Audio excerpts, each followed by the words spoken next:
Wow, that's me being late. Hail there, dragon. I have a stack of cards I drew, you drew. Wow, okay, cool. All right, that's awesome. So, welcome to the, oh, goodness gracious, this is the second Drew Draw live stream. And we'll be going on for at least about an hour or so here. And this is Dark Variants I'm working on. This is actually page 1 of Dark Variants. And this is also a really big day for me. This is the day that I hit 200 subscribers on my channel. Yay, 200 subscribers, magic hands. So anyway, so I'm going to do a giveaway, I thought. And, last time I hit 100 subs, I did a giveaway and no one wanted wanted anything that I had to give away. So that was interesting. So, but hopefully we'll get that fixed up. So I'm gonna have a guest on tonight, and this is one of my earliest online comics buddies, and he was cool because I actually did a review of his book, and and he was cool about it because I kind of I went hard on it, but I was fair. So let's see. Hopefully he'll join here shortly, and we'll see what's going on.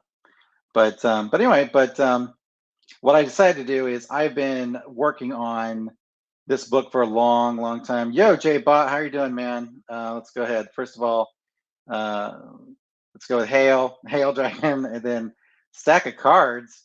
I drew you. Yeah, I'm kind of puzzled as to what that is. So, and then what do we got here? We have. I have no idea what that is. My screen is too small.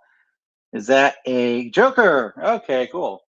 And then we got congrats. And then J-Bot art. Yo, Drew. Hey, J-Bot. Thanks for stopping by.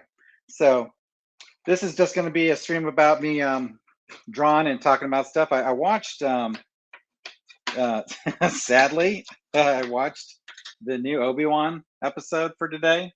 And I don't know. Have you guys watched that? Have you guys been keeping up with that at all? By the way, I'm also trying a new Mountain Dew today. So the Mountain Dew that I'm trying is Mountain Dew Zero Sugar, and it tastes like a diet. So this is Major Melon, and it tastes like a diet Jolly Rancher. It's a diet Jolly Rancher. So that's I just cracked it open here. It's like my celebratory vintage. I could have like got some whiskey, but hey, uh, it's only 200. It's only 200 subscribers. You've been avoiding it. All right, so that's probably a good idea to avoid the Obi-Wan show right now, because what I found, it's funny when I review comics, when I review independent comics, a lot of times I will look at stuff and I will say, "Wow, this story doesn't make any sense. This scene doesn't make any sense. What they're doing here is lazy, and there's so many ways that could be improved." And that's what happens when I'm reviewing like independent comics. But I found that just watching Obi-Wan, the writers are the same way. Okay, so in the first, was it not the first episode? The second episode? Yeah, second episode, Darth Vader shows up. I've had pork ramen for lunch and pork tacos for dinner. Wow, that's a lot of pork, dude. Congratulations. So, I've had in the second episode, Vader shows up, right? And he defeats Obi-Wan in a battle, and he's force choking him, and so then some, uh, definitely nice, wonderful, demographically positive for Disney person blows up something with a blaster, and then there's a little campfire there, and some slow, broken down, halfway intelligent droid hobbles over and picks up Obi-Wan and carries him away, and Darth Vader just watches this happen, right? And I'm like, okay, fine.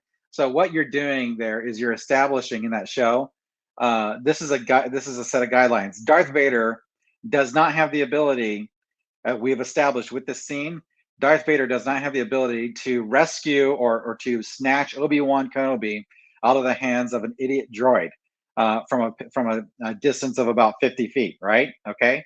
Now, let's flash forward to the latest episode in which Vader walks into a cave or hangar, and there's a spacecraft taking off, and Vader force grabs the spacecraft and drags it down like it was nothing and starts ripping off sections of the spacecraft with his bare force hands.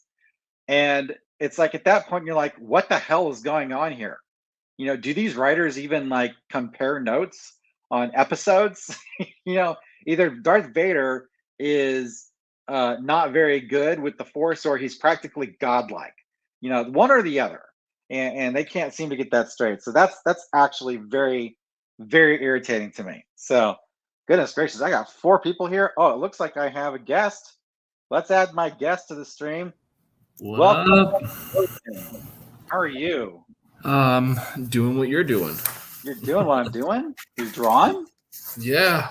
I don't have a good camera set up for that, but I am drawing. Okay.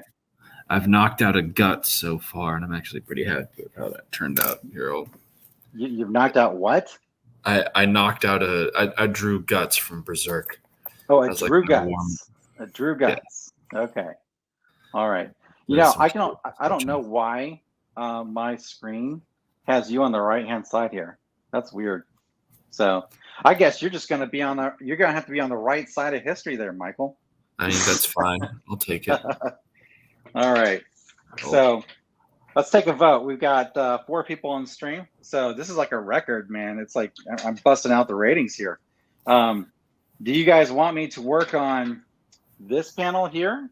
Or do you guys want me to work on this panel here?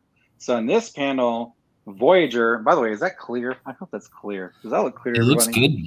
It's good. Okay, good. All right. So sometimes it gets out of focus. I want to make sure it's staying in focus. Okay, so I'm going to draw like the planet Earth here, right back here. And this is Voyager leaving Earth's orbit, and this is the moon right here. And then I'm going to draw, I was wanting to do just like straight black, but then I was thinking that maybe I should do some like cosmos kind of stuff. And I was talking about yesterday on JBot's stream, I was talking about doing maybe a little bit of a Kirby Crackle kind of thing going on there. And definitely Kirby Crackle down here. So what do you guys want? It's viewer's choice today. Which one do you want me to work on? Or alternatively, I can work on a sketch card. Maybe I'll do that a little bit later. So if I can learn how to speak. But additionally, if you want me to do a sketch card, you're going to need to put in the chat the character that you want me to do it of, and I will randomly draw of the chat suggestions one person's idea, and I'll do a sketch card, and then you can email me your address, and I will send you that sketch card as part of my 200 subscriber live stream. Michael, you don't count. Oh, I see how it is. Everyone in the chat vote for something that'll make Drew uncomfortable to draw. Yeah, I reserve editorial control. So just be aware. I'm sorry, Dragon. I'm not gonna draw anybody's heads getting blown off. So you can't suggest that. I already did that for you once, but I'm not gonna do it for you again. not on a sketch card. By the way, I will not dox anybody. I will just send you your card, and I will send you your card with your address, and then the return address will also be your address. And if it doesn't work, then okay, it's just going to be lost. So make sure you get your address right. But anyway, so this is Dark Variants, and I'm going to do at least once a week. I'm going to do a Wednesday draw stream, because if I don't, I'm never going to get the book done, right? I'm just not going to get it done. And so I figured it's like, okay, well, if I figure out one thing to do, at least once a week, I'll at least get this far in drawing the book. So, but that's what we're up to today. Anyway, it looks good, man. I'm glad you like it. You like my exhaust. I worked really hard on that yesterday. So yeah, you're doing way better than I'm able to. So I mean, well, that's just a matter of hours put into it over the course of my life. So I think that there's also a level of talent. Like, I'm not a bad artist, but I've kind of hit the point where I feel like I've plateaued in progress, and then like I'm happy with how I do my character drawings and what have you, but like I'm never going to be at a point where I'm doing sequential work, and I'm fine with that. You're never at a point where we're going to be doing what work? Like sequential work or anything like that. Oh, no, it's not true. I've seen your stuff. Yeah, no, if you get your camera working, I'll show it to people. So, okay, so this is going to be, I can share screen the guts that I did here. Hold on. You could. Because I sent it to I sent it to a buddy of mine who's a huge Berserk fan. Okay. So. Also, that is cool. By the way, here you guys go. This is since you're here in the stream, this can be interactive and you can participate in editorial choices, like artistic editorial choices. All right, so these are planets here, right? And these are one of the 4 outer planets, right? Okay, so these are 2 of the 4 outer planets. So this can be Uranus, this can be Neptune, this can be Saturn, this can be Jupiter. It can be either one of those because it's not actually supposed to be representative like a real life scale. It's just kind of like a tour of the planets. So anybody want to give me votes of what they want this to be, like what they want this one to be and what they want this one to be here, we'll go ahead and I'll go that way with it. So I am partial to Saturn though, because I can do a big ring and that would be awesome. But I'm not sure if I would do a ring like across this way or maybe even across this way.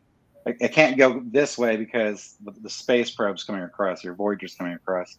So, but you guys let me know what you think and we'll work on it. So, oh, you got your screen. So let's go ahead and take a look. This is Oden's art. So let's go ahead and let's make this. Can I do this? There we go. See, you don't suck. What are you talking about? I know I don't suck. I'm not at a point where I'm going to be able to do sequential work, and I don't know if I'll ever be at that point, and I'm fine with that. Like it's not a matter like I'd rather focus on making sure my writing is up to snuff. Do that, and better be a master of one craft than to be meddlingly mediocre at a bunch.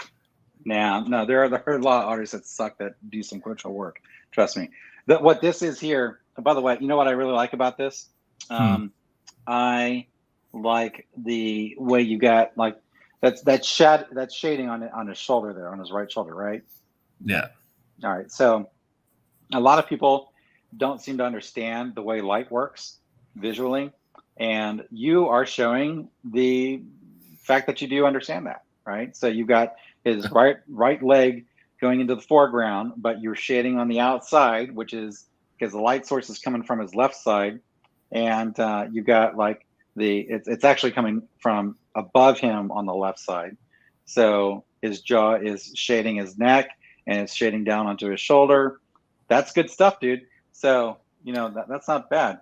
Let me show you something here. Let's see here. We're gonna switch to here. Take that one off and let's go back to, let's try it again. One of these days I'm gonna figure out how to do this. So there we go. All right, so you know what this is, right?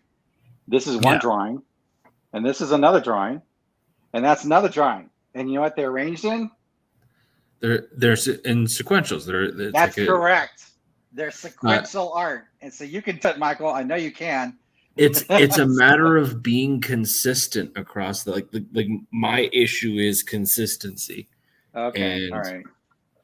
Like you need to be consistent.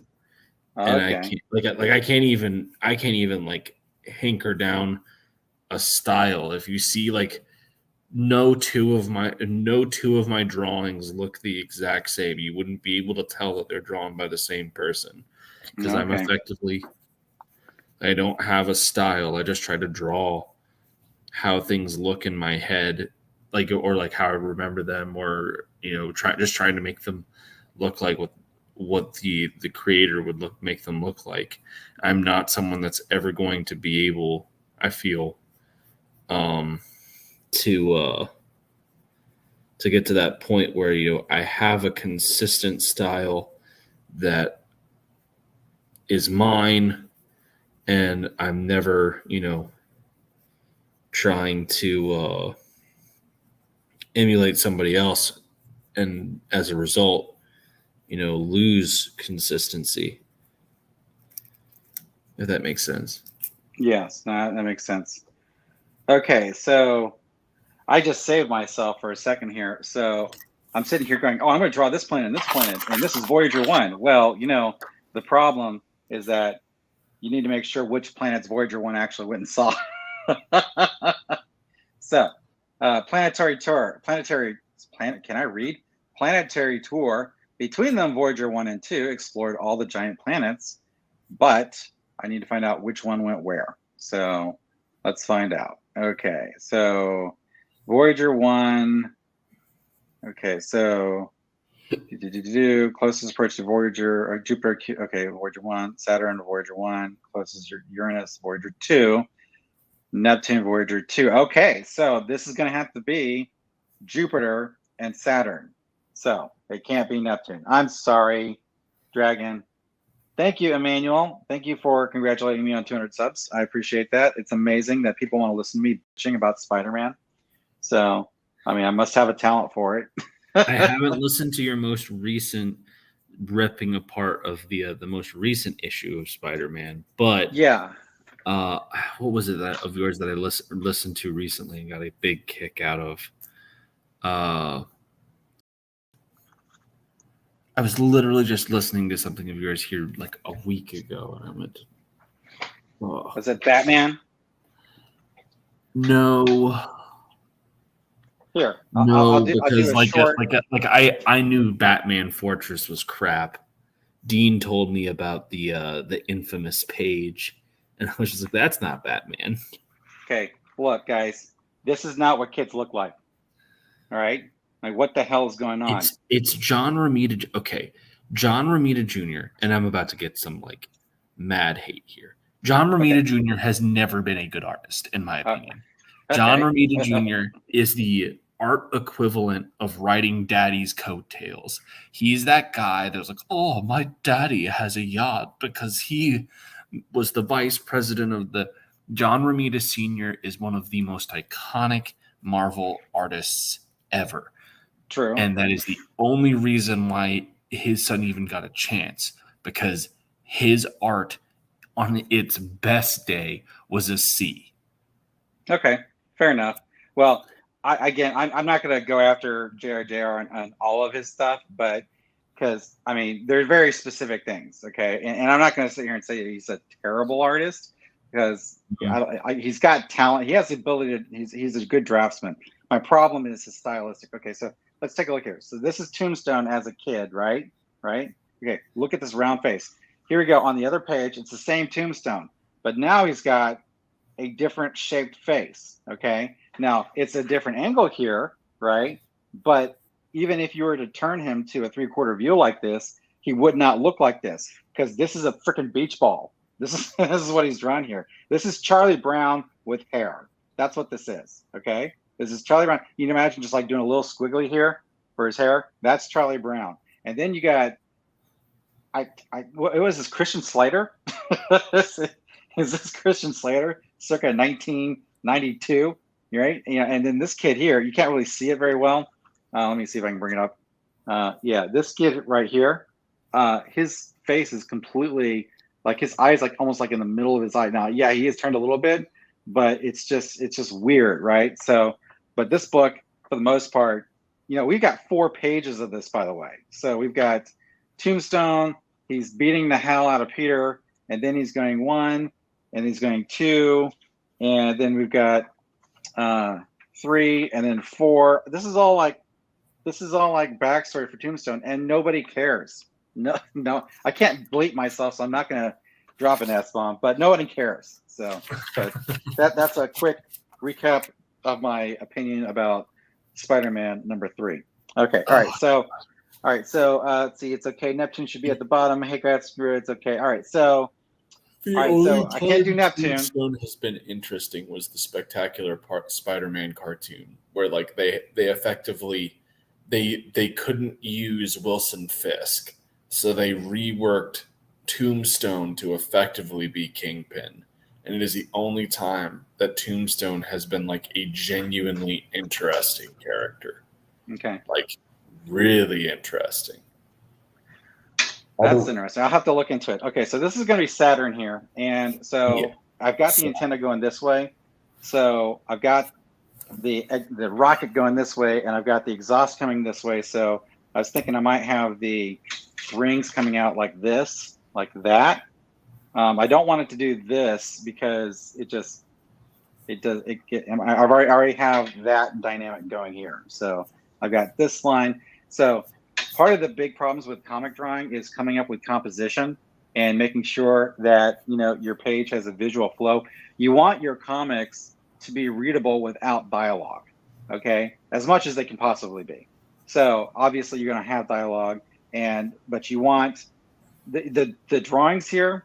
These are your music. This is your visual music, and so you want your visual music to flow just like regular music flows. And your lyrics will make a song sound like have meaning or have some sense to it, usually, and your words will as well. But visually speaking, you want to make sure you hit all the right notes. So I don't know. What do you think? So if I do this, then I'm going to be matching that. So I'm thinking, like this. I don't know. What do you guys think? What I could do is like have it come around, like an arch, kind of like this. Yeah, there we go. That's what we need to do. Okay, so it's not quite going the same way because it's curving off. That might work. What do you guys think? Anybody? No one? No comments? Okay. All right, I'll figure it out. While I'm doing that, let's go down. The Peanut Gallery says, "Drew, it's your book. It's your book, Drew. You do what you want, make man. The decision. We're not the boss of you." So, okay. I'm doing an embrace right now. Do you want? I'm gonna. What I have to do? I don't have any big enough things, so I'm gonna just freehand Earth here. Wow, working without a wire. Actually, no, that's penciling, so it is a wire. Okay, so how far do I want this to go? I think. Okay, yeah. So what I want to do is I want to start it here, right? And then we'll, yeah, there we go. That's what I'm looking for. Okay, so yeah, that's good, I think.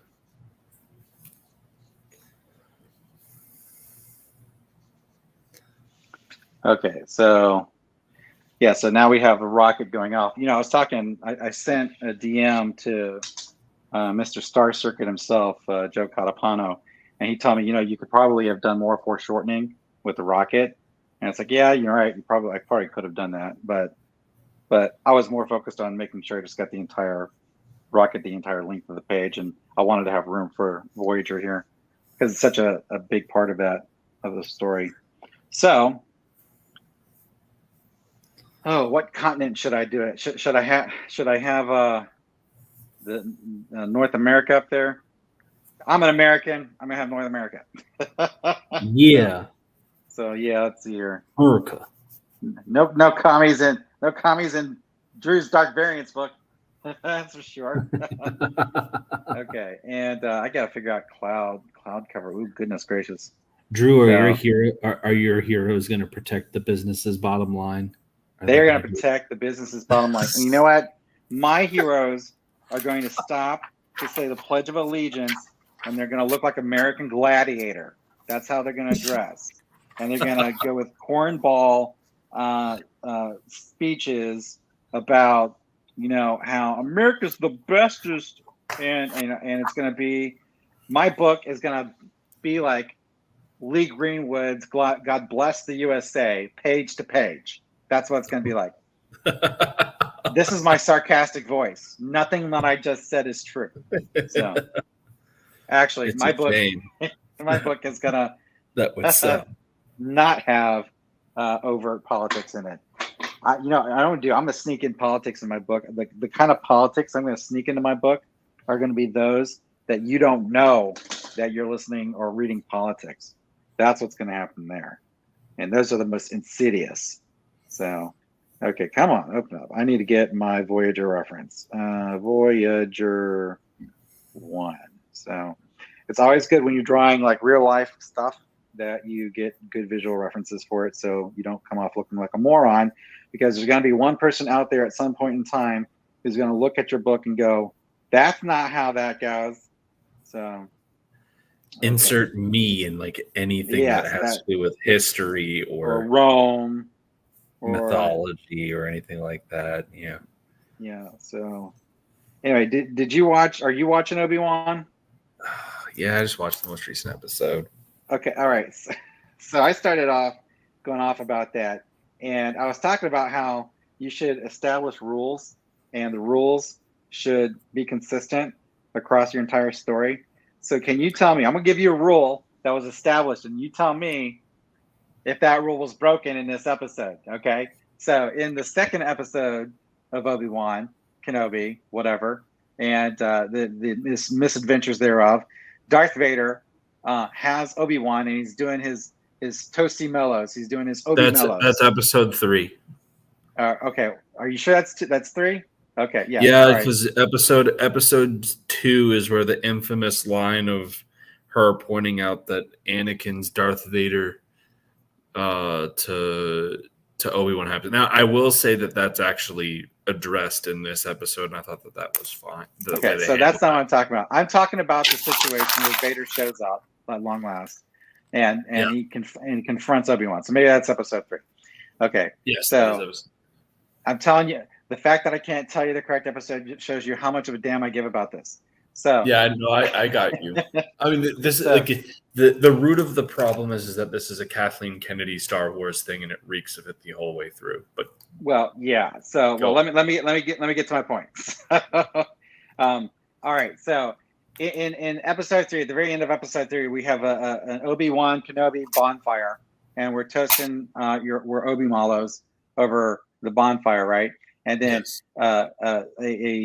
a diversity checkbox person blows something up with a blaster, and then a disabled droid ambles over and crawls away with Obi-Wan Kenobi a mere 50 feet away from Darth Vader across a campfire, right?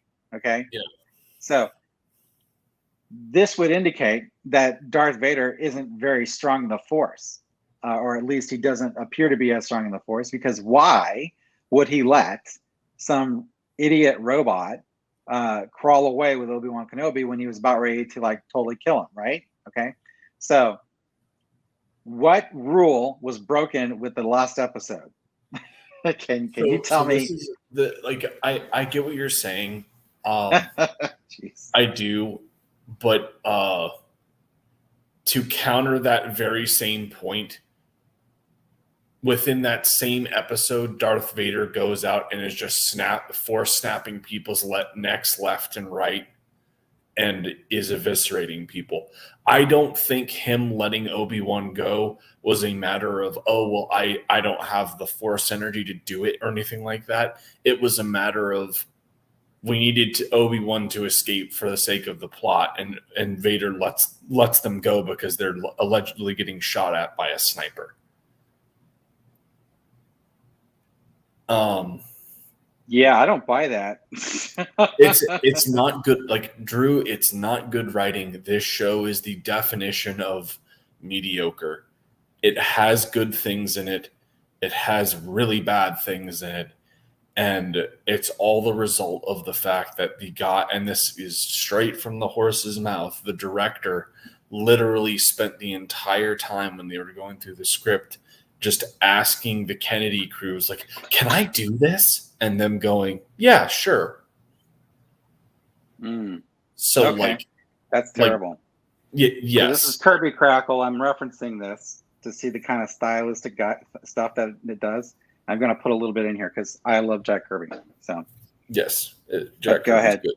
About so I get what you're saying, but like Vader is supposed to be strong with Force, and it's honestly the one thing that this show has done, and the one thing that Disney Star Wars has done when they handle Vader that I am very happy about is just how powerful he is which I feel was something that we got severely mistreated with the prequels. Because if you read the expanded universe, you know that as powerful as Darth Vader is, that suit actively limits him. Okay, so what I'm driving at, and I understand what you're saying. No, I get what you're saying as well. What am I driving at, when Michael? What am I complaining about? Rips the ship apart and brings it back down, it's really cool, but it makes no sense within the context of what you've seen. Precisely. And 100%. It ruins the entire show. It ruins the entire point of we're already at ruined the entire show with frickin' Third Sister. Like, the way that whole thing was handled was bad. Well, you're correct. The whole thing is bad, you know, and especially because they can't seem to figure out what the show's about, really. Honestly, no, to tell you the truth, it's not an Obi-Wan show, and it sucks because this episode was the closest we've ever gotten to it being an Obi-Wan show, and it's still not an Obi-Wan show. Yeah, and like, I genuinely feel that and it's such a shame because Hayden Christensen and Ewan McGregor put a lot of effort into not only rewatching the prequels and getting back into that state, but watching the entirety of Clone Wars and everything to get prepped for this. But then you have a writer that just so completely misses the mark on what the tone of this show could and should be. Yeah. And, you know, I get that you want to have, I get the appeal of effectively having PTSD Obi-Wan. And if the Revenge of the Sith ending was different, I'd say go for it. But when you go back and watch Revenge of the Sith, the end of that movie is incredibly hopeful. And Obi-Wan's a massive part of that. Like, yeah, Obi-Wan's heartbroken about what happened with Anakin, but he's taking Luke to Naboo, not Naboo, to Tatooine. He's given him to Owen, and you know, so that he can be raised up, and he's watching over him, and there's hope. And you even have the whole thing with Yoda telling him that, you know, he's reached out to the Force ghost of Qui-Gon. And so Obi-Wan's supposed to be delving in and becoming more in tune with the Force. Yeah. And so then when we get to Star Wars Rebels, the Twin Sons episode, where Darth Maul and Obi-Wan have their final showdown, you know, Obi-Wan has gotten to like Yoda levels. Like it, and the way that confrontation goes is beautiful. But like, you see the Obi-Wan show, and it's like, this doesn't feel like the same character on either end of the spectrum. No, it doesn't. Not at all. And I feel like this is the biggest problem is it doesn't matter how many times you put Darth Vader on screen and make him horrifying, which is something that every fan has wanted to see forever. Yeah. It doesn't matter how many times you do that. It's hollow fan service. Like, you can only Rogue One us so many times before we go, okay, yeah, but that's nice and all, but like, give us some actual content here. And like, the fact that they've announced a Reva spinoff, shows just how absolutely tone deaf they are. Because even people that I know who are very left-leaning, their one complaint about the show is that Reva is annoying and doesn't make sense because she hasn't had any foundation. We got her foundation 5 episodes into a 6-episode miniseries. and what the way that it's handled feels cheap. Yeah. No, it is. It totally is. So, but yeah. So, and that's my point. So, when you're doing stories like this, Obi-Wan writer, can we make a show that's consistent with the lore and is epic to the character Kennedy? No. Honestly, I would say that Kennedy would say, "I don't care." Well, it's not even that's not even the problem. I wish that was the problem, because then we could blame it on Kennedy and what have you. But the fact of the matter is that this guy didn't even report to Kennedy. He reported to I'm blanking on what his name was, but like it was the guy that was effectively in charge of making sure that his work was in line with the rest of the continuity. And this guy would be like, "Hey, can I do this?" And like the guy would just greenlight pretty much everything this director asked. Yeah, let's try to keep it PG. Oh, dude, I have to go ahead and re-edit all this stuff later on. I'm sorry, I completely forgot. That's my bad. It's fine. I am very tired. I've had like little sleep over the last 2 days, but the last few times I've tried to go to sleep, I just can't. I can't get there. It is okay. It's okay, Michael. I got 3 I gotta do. so I just want to. I know make sure this is supposed to be a PG-13 channel, and I just bumped you to rated R like 3 times. Right there. You only get 1 F-bomb for PG-13. Yeah, I know. I'm sorry. Okay, you're fine. So, but anyway, so did you? I didn't find out. Did you close out SPQR? I didn't close it out last Friday because there were technical difficulties for the person that was hosting that closeout. So we are supposed to do it this Friday. All right, sounds good. So I guess regardless of whether or not what happens this Friday, I am closing out the campaign. Okay, so because I need to get the ball rolling on things. Later on, when it gets a few more readers or a few more viewers up here, we'll go ahead and pop that up and take a look at it. So that's a sucky ring. All right, so that's not going to work out. So this doesn't work out. So let's go ahead and, you kind of draw it and you're like, I don't know, it'll work. And then you draw some more. I'll draw some more. No. Eventually you realize he'd be going, "No, Drew, it's just a happy accident. Keep it there. We can make it work." I do not draw happy rings on my comics. So let's go ahead. We're gonna do this. So we're just gonna, this antenna up here. I should have done my research. I should have figured out what planets it visited. So, that would have been so smart. Okay. Okay, so this is going to have a dialog box here, right? And a dialog box here, and then a dialog box here. And we'll have a dialog box up here, and then one here. So 1, 2, 3, 4, 5. All right. So yeah, no, I'll do this. I'll just go this way. Okay, so that's going to be it. And let's see here.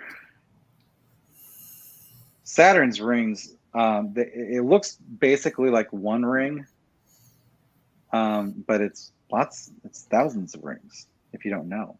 I'm sure you know, but some of our one viewers might not.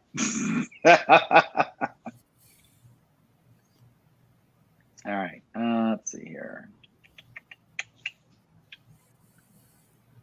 I'm going to have to revisit that. So, but in the meantime, Kirby Crackle, yeah. So,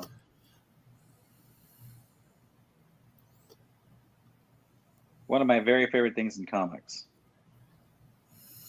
because otherwise you're just going to be drawing a lot of black. I wonder if he actually came up with this conceit, artistic conceit, because of the fact that they didn't want to print so much black on a page. I wouldn't put it past him. So how you been? I haven't talked to you in a while, man. Dude, I've been busy and trying to get stuff going. I'm trying to get Nine Realms to like the next level. I want to be able to get to a point where I'm able to have multiple projects active at once, but like I don't have a big enough name to do that yet. So I'm effectively looking into potential investors and or getting books and like major market retailers. I've been messaging a few places to try and get dialogue started, because I need / want to grow Nine Realms faster. I've and like a cool thing, I've had like a few people ask if they could bring their books under like the Nine Realms banner, which is really cool. That is cool. But like, I feel like if I'm going to be doing that, I need to be trying to grow beyond just crowdfunding the books and everything, and actually get us into some stores, actually build up a pretty sizable catalog of content, so that way we can be a force to be reckoned with. So I'm just trying to get that figured out while also being in full-time school and working 40 hours and being a single dad. So it's fun. It sounds like a whole ball of fun. Yeah. So, it also sounds incredibly exhausting. So, yeah. I hear, but I've got you on, so I'm going to confirm it.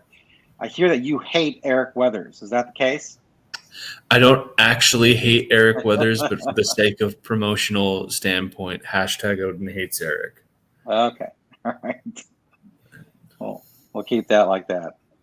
All right. So we're going to do Jupiter up here, and we got the eye of Jupiter looking right at our space probe. Go ahead. What were you going to say? So what I was going to say is that whole thing originated because I did a review of Battle Brick Road, which I was very, very happy with. I really enjoyed the book. But like one of the big things that I really wanted to push, because I feel like it's honestly one of the best compliments you can be given as a creator is, I didn't at the time Battle Brick Road was coming out, there were like 6 or 7 different like Wizard of Oz campaigns going on. Really? Yeah, like there were a lot. There was like on Kickstarter there was a Cthulhu Invades Oz. There were like a whole bunch of people doing alternative Oz takes on crowdfunding at the point in time. And it's also why that is, right? It's public domain. That's correct. But like, so the thing that really sold me on it was their take of Scarecrow and the Kenneth Rocafort cover. So I got it because I was like, oh well, that looks cool, but I didn't really have any expectations for it. I didn't expect it to be good. I didn't expect it to be bad. I just was very meh about it. I really liked the Scarecrow design, and the Kenneth Rocafort cover was sick. So I was like, you know what? I was looking for a project to back anyway. Cool, I'll do it. And so I got the book, and it was after I had read like 2 or 3 really bad books. So I was like, oh, this is not going to be fun. I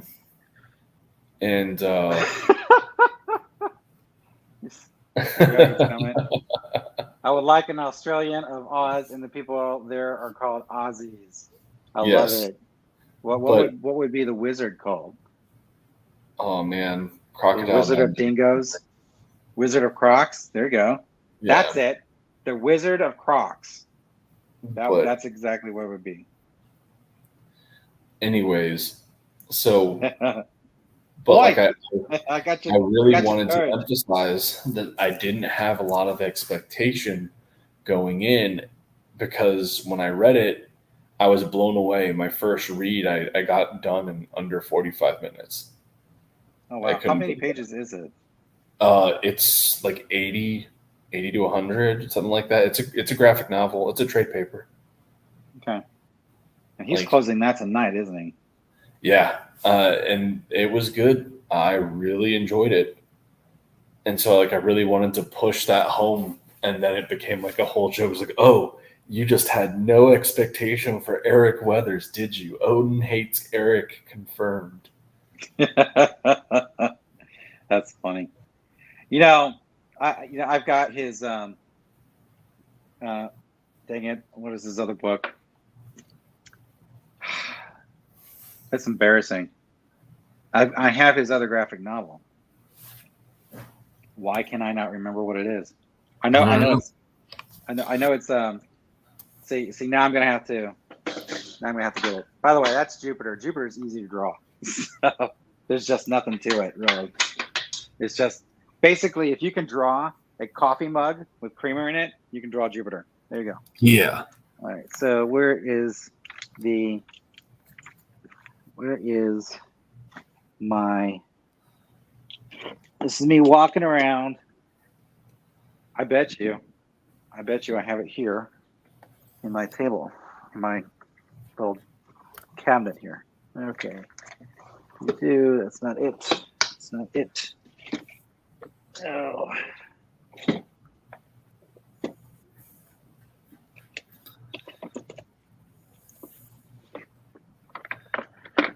Also not it.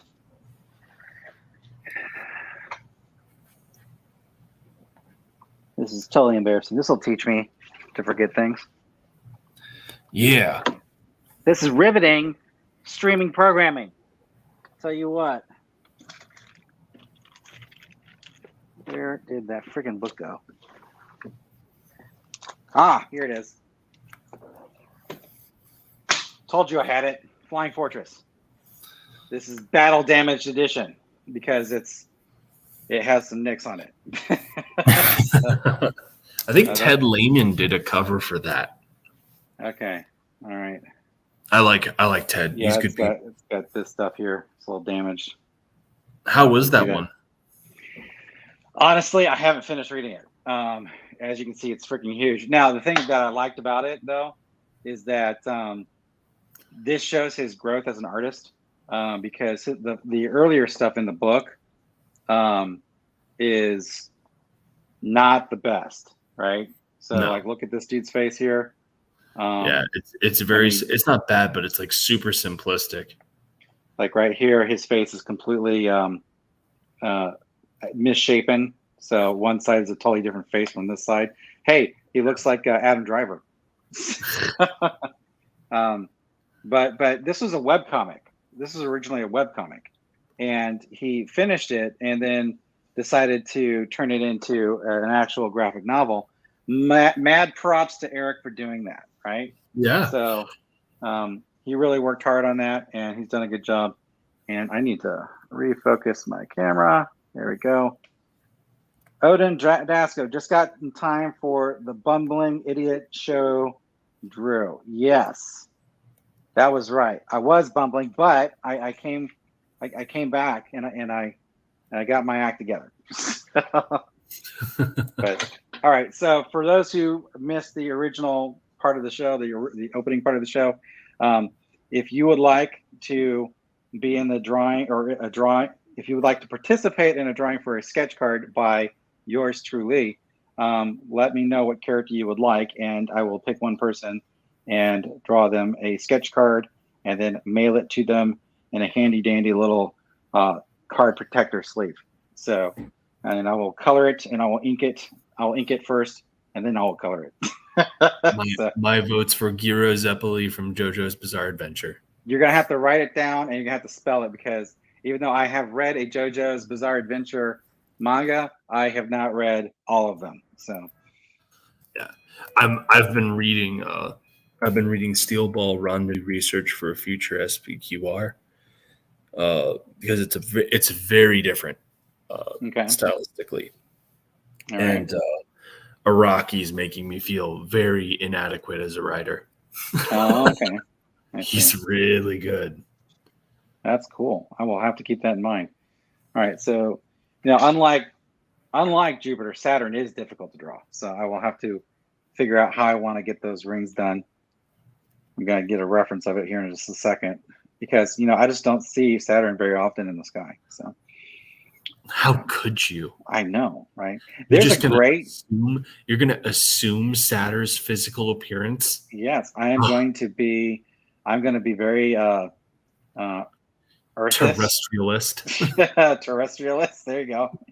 I'm a terrestrialist bigot. I don't know how to do rings, so Saturn could draw rings around me. That is for sure. All right. You just assumed it had rings. Oh God, what if it doesn't identify as having rings, Drew? I don't know. What if it does not identify as having rings? Well, it doesn't matter because it's going to be my comic. I'm going to draw it the way I want it to be. So there. You got rings today. You got rings today, Saturn. All right. Boom. All right. So this is a good reference. Okay. Well, we'll try this one. So, all right. As you can see, there's like really nothing there for the clouds. So, how about a drawing of Green Lantern? That's a good one. You have to tell me which Green Lantern you want. Okay. Is it Hal? Is it John? Is it Kyle? You got to figure out. Is it Guy? You got to figure it out. Saturn is high maintenance. Uranus is cold and doesn't like visitors. No, it does not. Saturn is awesome. It's like cosmic art. You're correct. You saved your show. Thanks. No, Odin, you helped me save my show, man. This one's for you. and you confused me because I thought Michael Oden was going to be on somebody's show, and then they said, "No, it's going to be Odin." And I found out it was you, and now I know that there are two Odins in the universe, and I have adjusted. Yeah, apparently, okay, that's been something that I've been having to come to terms with because I haven't had that. But like, he pops in the chat and the streams every now and again, and it's fun. Like, oh, there's more than one of me. I figured out what I'm going to do here. All right, so you'll notice this is a cool thing about Saturn. The sun's coming at it this way, and you got the shadow of the sphere of the planet going across the ring. So it's got this nice little cutout here, and that's going to be cool to draw. So we're going to do that. Yeah. And we're going away from the solar system. So actually, that means that I'm gonna have to cut out a shadow. Hey, Drew, I gotta pop off. The little guy is coming out of his room. Okay, all right. I'll see you when you decide to come back. All right. So we'll go back up to here. There we go. All right. Dragon Piece is easy. Okay. I second the Hal Jordan suggestion. Okay, there is another. Yes, there is another. Hal Jordan. Hal Jordan is my favorite Green Lantern, by the way. So that will be easy to do. So, all right. So, like I was telling people earlier, this is page 1 for Dark Variants, my graphic novel that I'm working on, and I'm going to be doing this stream once a week, once a week. And the idea is that if I continue doing a once a week draw stream, I will finally get the book drawn. That's what I'm going to want to do. I want you to draw Lobo. I have never drawn Lobo. That's an option. Okay. Well, I'm gonna put you guys' names like on like some kind of random generator thing, and then if you win, I'll draw a Lobo for you. Otherwise, it's going to be apparently Hal Jordan, unless somebody else has some other ideas. So, all right. So we're gonna have to bring this out, and okay. So go out like this. All right. That's how it works. Okay.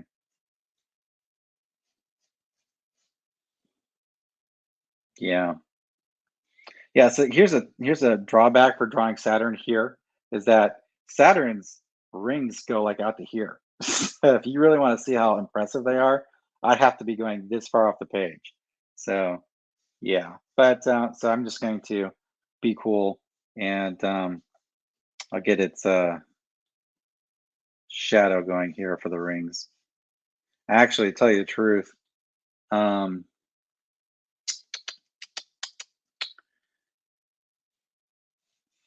We're gonna have to have the shadow coming across like this. Yeah, okay. All right. That's fine, we can do that.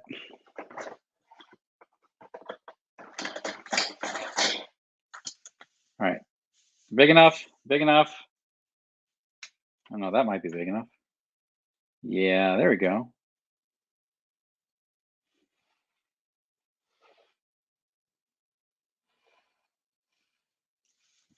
All right. That looks more dynamic. All right, so this is all going to be in the shade.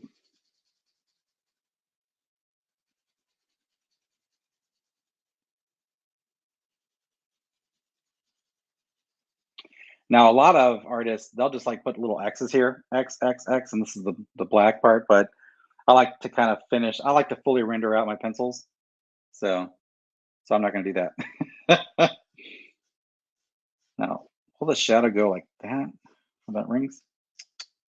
Huh. This is going to be tough, actually. I think it's actually going to be more like that.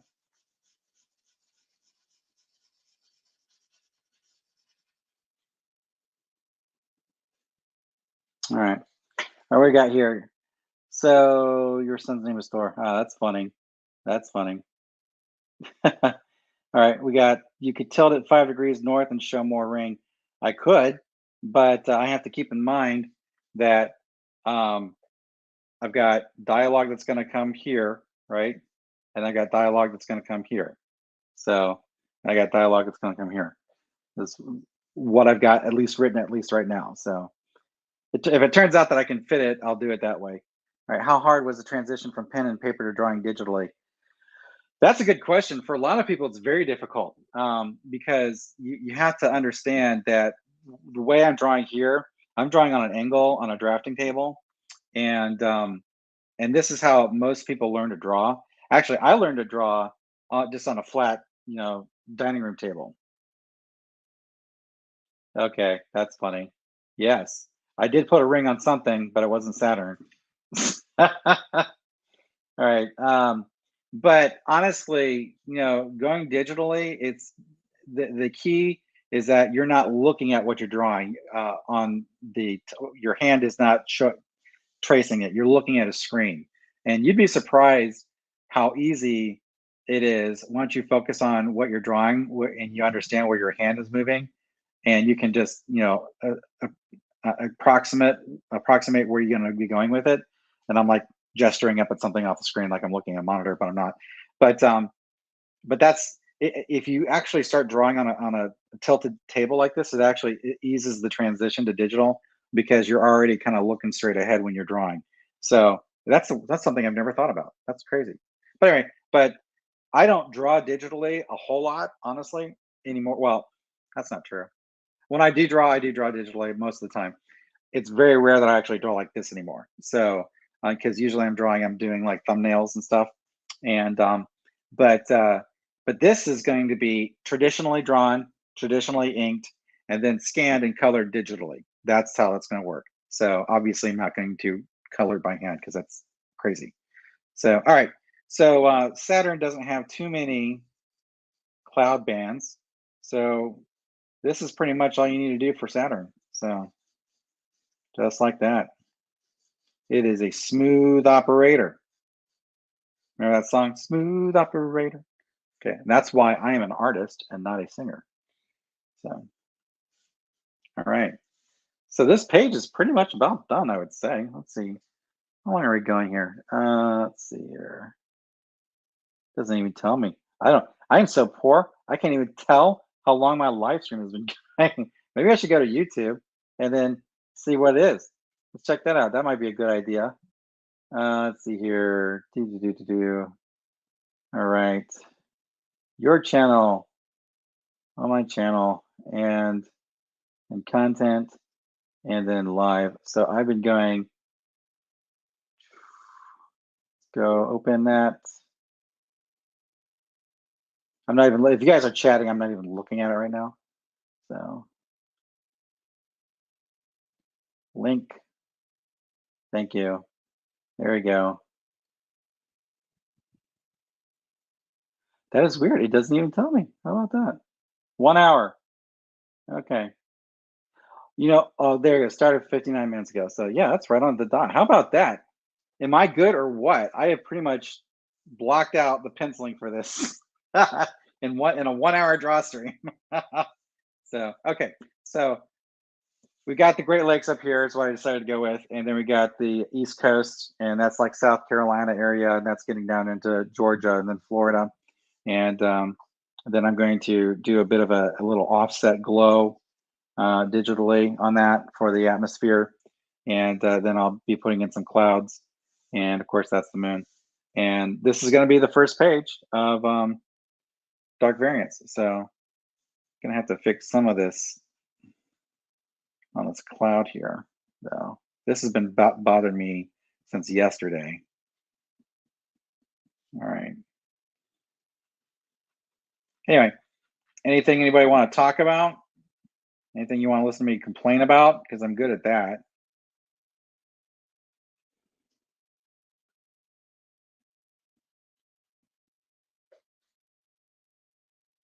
Let's see what we got here. 1 hour. Yes, thank you, Odin. You're awesome.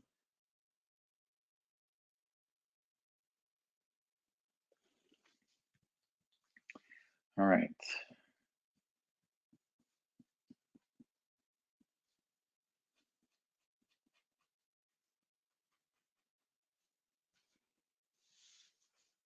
All right. I think pretty good with that for the most part.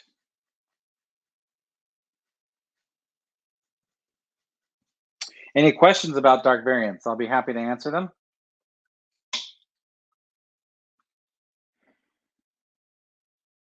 It is a science fiction superhero adventure.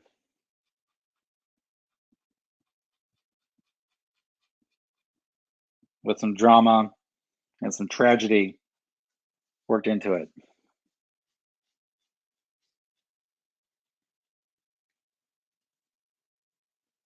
Let's talk about Tombstone. I got 2 guns, one for each of you. Tombstone is it's one of my top 5 favorite movies. Tombstone is. If you've never seen Tombstone, Tombstone is a modern western, and it was. The funny thing is, the writer was hired to direct it, but then he was directing the movie, and it was pretty clear that the writer, I think it's Kevin Jarre, that's how you pronounce his name. He's the late Kevin Jarre. He passed away, but it became very clear he didn't know how to direct a film. And so what wound up happening is they fired him, and then they brought in George Cosmatos, who directed the Rambo movies. Also one of my favorite lines. He directed George P. Cosmatos directed the Rambo films, and he was kind of like a figurehead director. And Kurt Russell actually directed Tombstone. It's an open secret that movie was directed by Kurt Russell, and the guy who played Wyatt Earp. And so it's just the thing about Tombstone that is so great about it, besides the dialogue, obviously, it's about people. It's about relationships. Tombstone is about friendship and what men will do to protect their homeboys. What men will do for those that they care about.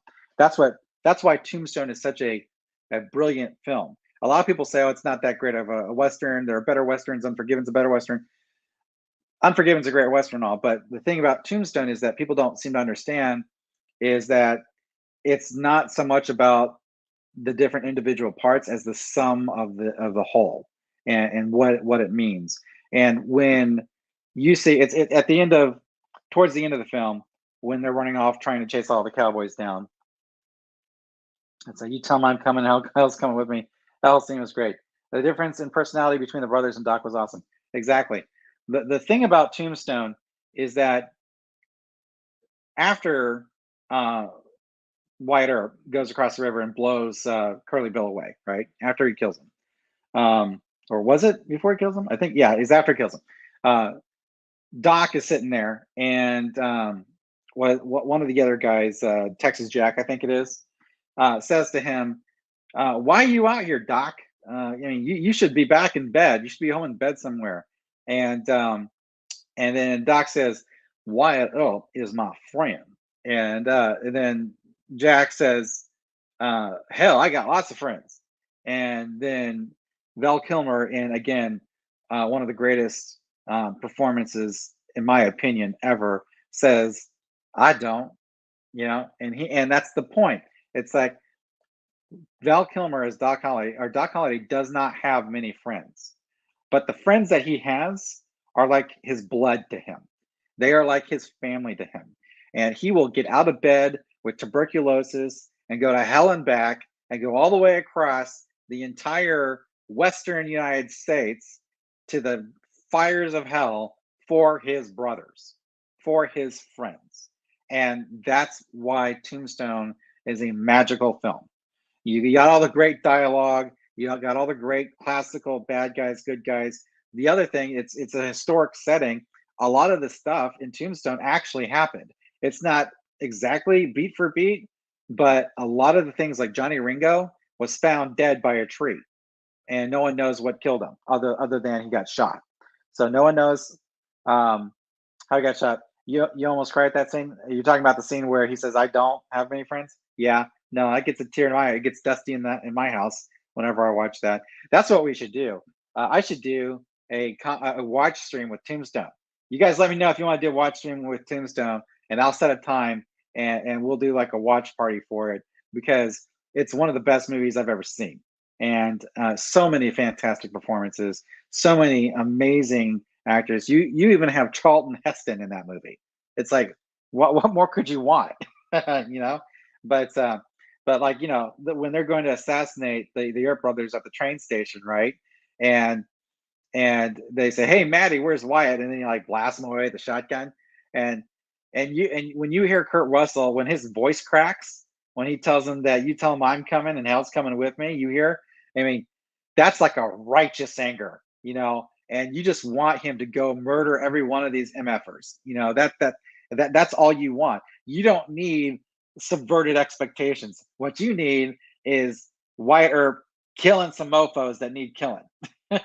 So it's a beautiful film. It's an amazing film. It's one of my favorite films, period. And anyone that disagrees with that, they've got bad taste in movies. All right. So yes, that scene. Heck yeah, it is. Right. I haven't seen it yet, but I get what you're saying. It's more than just a Western movie. Emmanuel, Broseph, how have you not seen? You have got to see Tombstone right now. I don't know where it's streaming, but if you have to rent, it actually might be on Netflix. Go check Netflix. But if it is on Amazon and you can rent it, go rent it. It's, if you like westerns, if you like good westerns, this is a good western, and you will be quoting it to the end of time. So many things about the movie. It's a brilliant movie. 5 out of 5 stars. So you like the idea of a Tombstone watch party? Yeah, we should do that. I think it was the Terminator killed Johnny Ringo. Really? Yeah, that's funny. So what Odin's referring to here is the actor that plays Johnny Ringo is Michael Biehn, and Michael Biehn played Kyle Reese in the first Terminator movie. So he got around. He was in Abyss. He was in Aliens. He's a great actor. So, but yeah, Tombstone is an amazing movie. You'll notice it, like there are a bunch of people that go on to be in other movies, like what's the name of Curly Bill's idiot? Gosh, what is his name? I'm drawing a blank on his name right now. He's the one that says, "Law don't go around here, law dog." Can you hear? Law dog, law don't go around here. I heard you the first. Oh, it's Ike Clanton. So that actor is in Avatar, and he's the villainous Marine in Avatar, and he gets around too. He's also the guy that plays in Guardians of the Galaxy, the blue guy. I can't remember his name. That actor, he is also in Tombstone. He's one of the guys that rides around with the Earp brothers. So I'm drawing a blank on the name. Just go look. Just go to IMDb. Go to Tombstone, and then Read all the different actors. It's just an amazing movie. I could talk about it forever. Michael Rooker, thank you. That's Michael Rooker, who is the guy that's in Guardians of the Galaxy. The Rook, yes, The Rook. I'll watch it based on how you talk about it. No, seriously, if I were gonna rate my top, here are my top 10 movies. I don't think I've ever said this on stream. I'll give you my top 5 movies. Okay, The Lord of the Rings I count as one movie, so all 3 Lord of the Rings, number 1 favorite movie. Then The Dark Knight is my second favorite film, and then Braveheart is my third favorite film. My fourth favorite film is Back to the Future, and then my fifth favorite film is Tombstone. So there's my top 5. So I have in my top 10, they can jostle up and down. I have Star Trek 6 in my top 10. I've got Casablanca in my top 10 favorite films. I've got The Rocketeer is one of my top 10 favorite films. Again, these aren't the best films ever made. These are just my personal favorite films. So let's see, what else do I have? Apollo 13 is also one of my favorite films. So, but anyway, but there you go. So Tombstone is one of the rare few movies that made me change my perspective on life. I've learned from Doc Holliday to have confidence even in your low moments, and style in a story is significant. That's true. Doc Holliday, the real Doc Holliday, suffered from tuberculosis.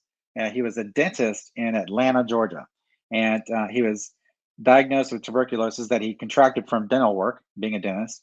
So they told him that he needed to go to a drier climate, and so he went out west. And he decided that since he didn't have many years to live, he was going to live life as hard as he possibly could. And he became a legendary, quote unquote, outlaw. He was definitely a personality out west. So, but that's definitely one of the stories. That's one of the things you can learn from Doc Holliday in general. So let's see here. Dragon Price, he is inspiring. Emmanuel Reed, I second that. You should watch it. Absolutely, you all should watch that for sure. Also, who can forget? God, why am I drawing a blank? Powers Booth, who plays Curly Bill, does a fantastic job.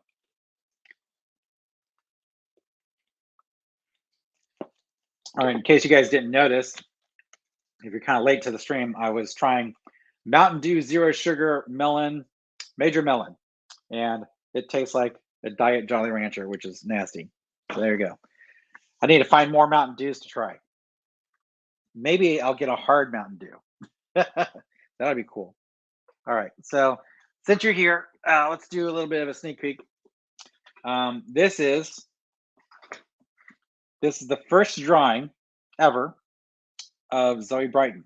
All right, so let's get a black pencil, because this is a black drawing, black ink, black pencil. All right, so this is Zoe and Brighton.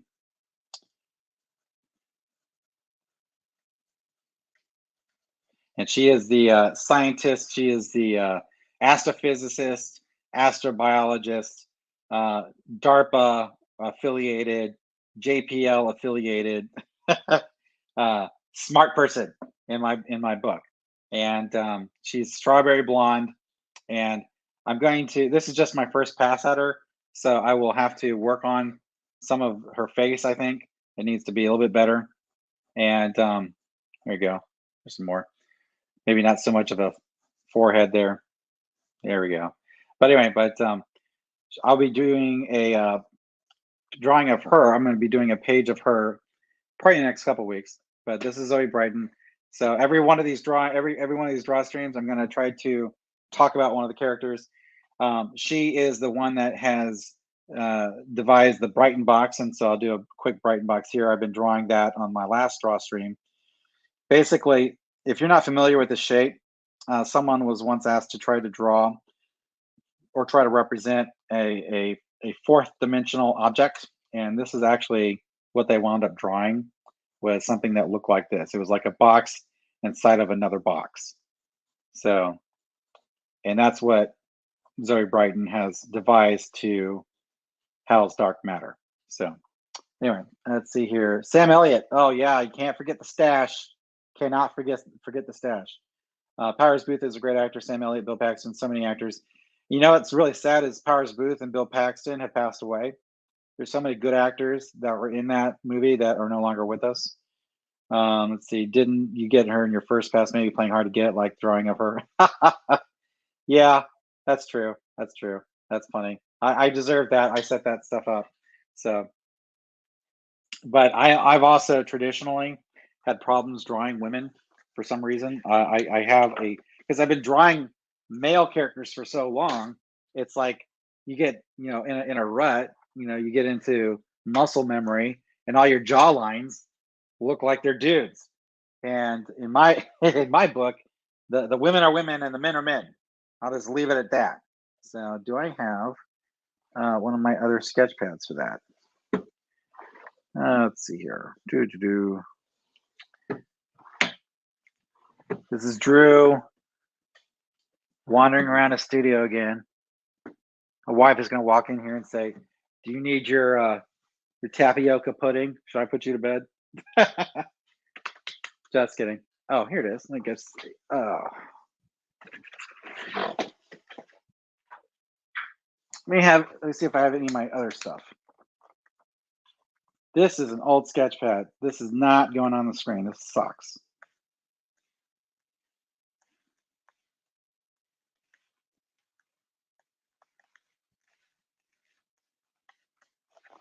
Yeah, that's not going to go on screen.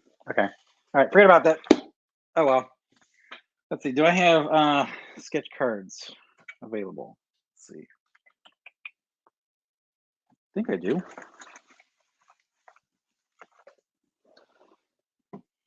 See, you're going to do super. You're going to stand there and bleed. All right. Let's do a quote off. All right. I'm going to start off. You guys come back at me with a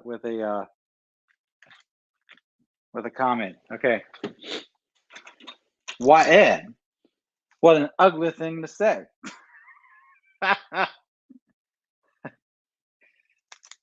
Does this mean we can't be friends anymore? Ed.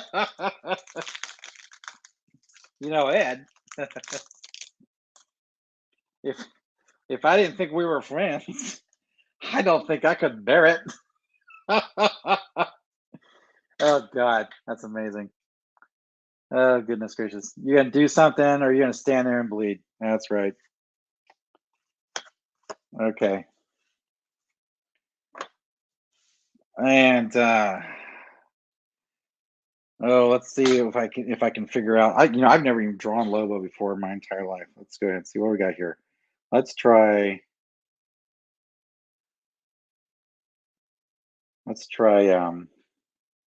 Howl images.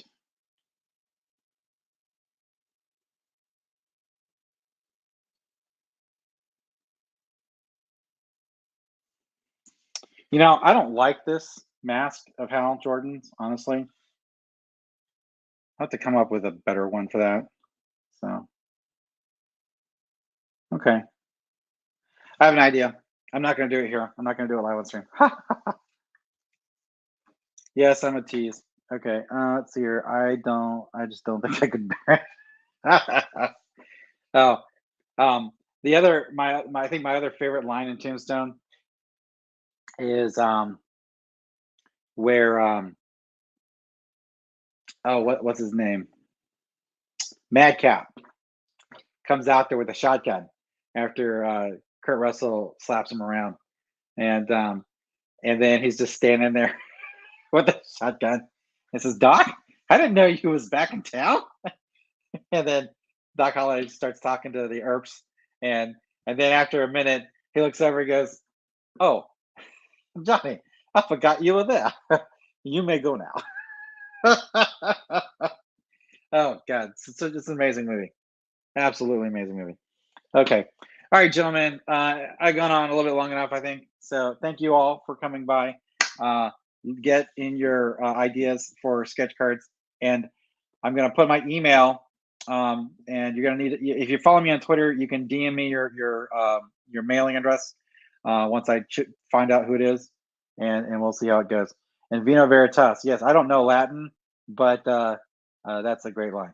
So but what that means is in wine there is truth. Basically, if you're drunk, you're honest.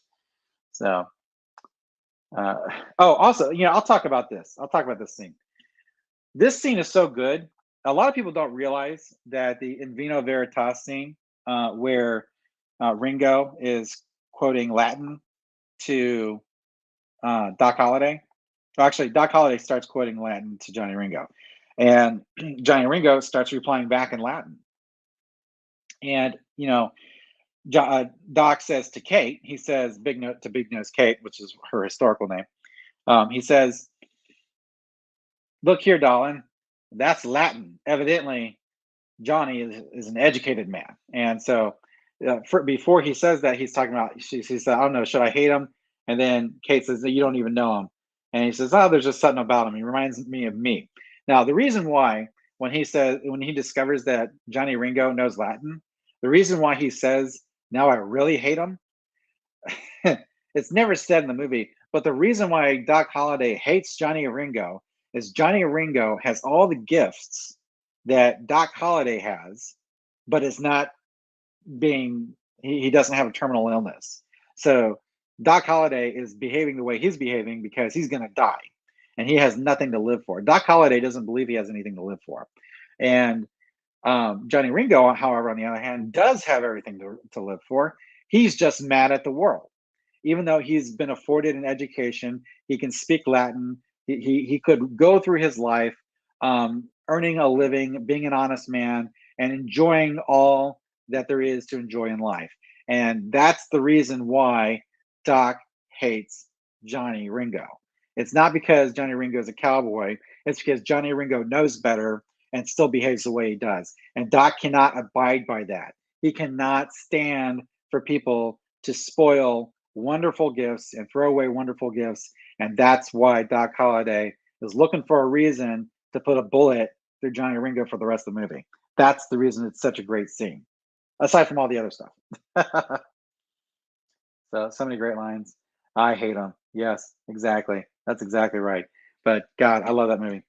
All right, guys, I'm going to go ahead and wrap this up. Thank you so much for coming by.